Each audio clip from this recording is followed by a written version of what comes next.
Assalamualaikum warahmatullahi wabarakatuh. Perkenalkan, nama saya Dana Lebiska dengan NIM B1B1222055.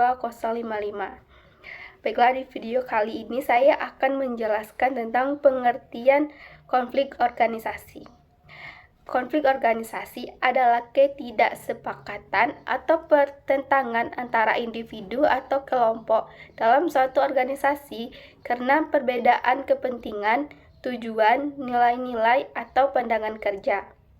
Konflik ini biasanya bersifat fungsional, mendorong perubahan positif, atau disfungsional, yaitu menghambat kinerja organisasi. Selanjutnya yaitu pengertian konflik antar lembaga pemerintahan. Yang pertama ada konflik vertikal, terjadi antara lembaga pemerintah pusat dengan pemerintah daerah atau antara jenjang kekuasaan yang berbeda. Yang kedua yaitu konflik horizontal, terjadi antara lembaga-lembaga pemerintah yang berada dalam tingkat atau jenjang kekuasaan yang sama. Selanjutnya yaitu contoh konflik aktual antara lembaga pemerintah, yaitu konflik antara Kementerian Lingkungan Hidup dan Kehutanan atau KLHK dengan pemerintah daerah terkait izin usaha pemanfaatan hutan. KLHK mencabut izin usaha pemanfaatan hutan IUPHHK di beberapa daerah karena dianggap melanggar aturan, namun pemerintah daerah menilai keputusan ini mengganggu investasi dan tidak mempertimbangkan kepentingan daerah. Adapun jenis konflik ini adalah yang pertama yaitu vertikal, karena terjadi antara pemerintah pusat KLHK dengan pemerintah daerah. Selanjutnya yaitu analisis faktor dan dampak. Yang pertama ada faktor penyebab. Yang pertama, perbedaan kewenangan dalam pengelolaan hutan antara pusat dan daerah. Ini mengacu pada adanya perbedaan atau ketidaksesuaian antara wewenang pemerintah pusat dan pemerintah daerah dalam hal pengelolaan hutan. Meskipun sudah diatur dalam undang-undang, seringkali terjadi tumpang tindih atau kebingungan mengenai siapa yang berwenang mengeluarkan izin, melakukan pengawasan, atau pengambilan tindakan dalam pengelolaan hutan. Yang selanjutnya yaitu kurangnya koordinasi dan komunikasi. Masalah ini muncul ketika instansi pusat dan daerah tidak berkomunikasi atau berkoordinasi dengan baik, sehingga kebijakan dan program yang dijalankan bisa saling bertentangan atau tidak sinkron. Akibatnya, pelaksanaan pengelolaan lingkungan menjadi tidak efektif.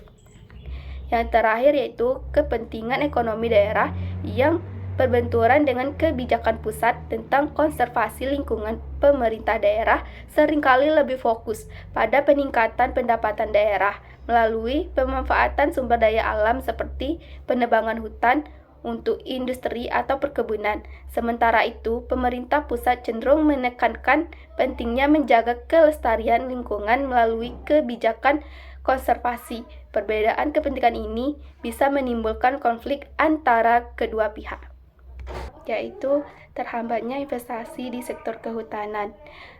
Ini berarti investasi baik dari dalam maupun dari luar negeri sulit berkembang di sektor kehutanan. Hal ini bisa disebabkan oleh berbagai faktor seperti regulasi yang rumit, konflik lahan, kurangnya insentif, atau ketidakpastian hukum yang membuat investor enggan menanamkan modalnya. Selanjutnya yaitu ketidakjelasan tata kelola hutan. Ini merujuk pada sistem pengelolaan hutan yang belum transparan atau belum memiliki aturan yang jelas dan tegas. Misalnya tumpang tindih izin pengelolaan lahan, lemah penegakan hukum, atau tidak adanya koordinasi antara lembaga yang bertanggung jawab atas pengelolaan hutan. Yang terakhir yaitu menurunnya kepercayaan antar pusat dan daerah. Hal ini menunjukkan adanya ketegangan atau kekurangan sinergi antara pemerintah pusat dan pemerintah daerah dalam hal pengelolaan hutan. Mungkin terjadi karena perbedaan kepentingan, kebijakan yang tidak sinkron, atau kurangnya komunikasi yang aktif. Selanjutnya yaitu dampak terhambatnya investasi di sektor kehutanan. Ini berarti investasi baik dari dalam maupun dari luar negeri sulit berkembang di sektor kehutanan. Hal ini bisa disebabkan oleh berbagai faktor seperti regulasi yang rumit, konflik lahan, kurangnya insentif, atau ketidakpastian hukum yang membuat investor enggan menanamkan modalnya. Selanjutnya yaitu ketidakjelasan tata kelola hutan. Ini merujuk pada sistem pengelolaan hutan yang belum transparan atau belum memiliki aturan yang jelas dan tegas.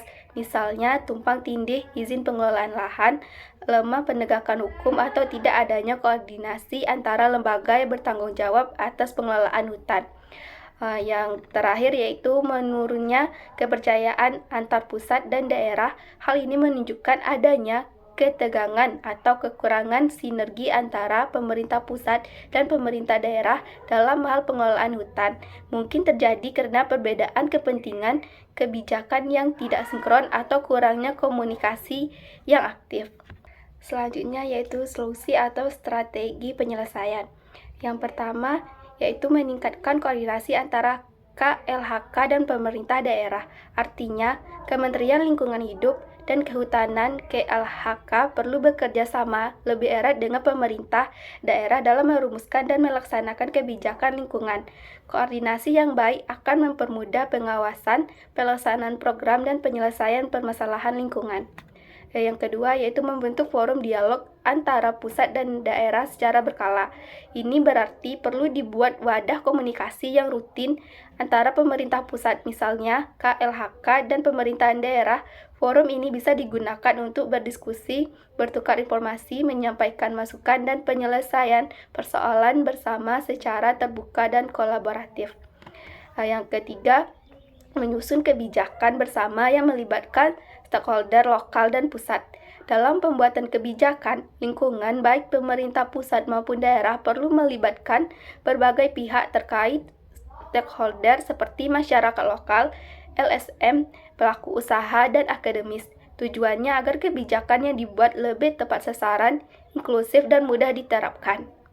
Yang keempat yaitu memperjelas pembagian kewenangan berdasarkan Undang-Undang Otonomi Daerah dan Undang-Undang Lingkungan Hidup. Ini menekankan pentingnya kejelasan dan pembagian tugas dan wewenang antara pusat dan daerah dalam pengelolaan lingkungan.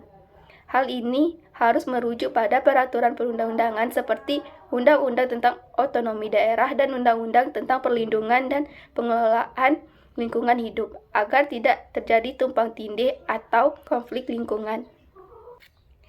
Baiklah, itu yang dapat saya jelaskan mengenai pengertian konflik dan contoh kasus konflik yang terjadi.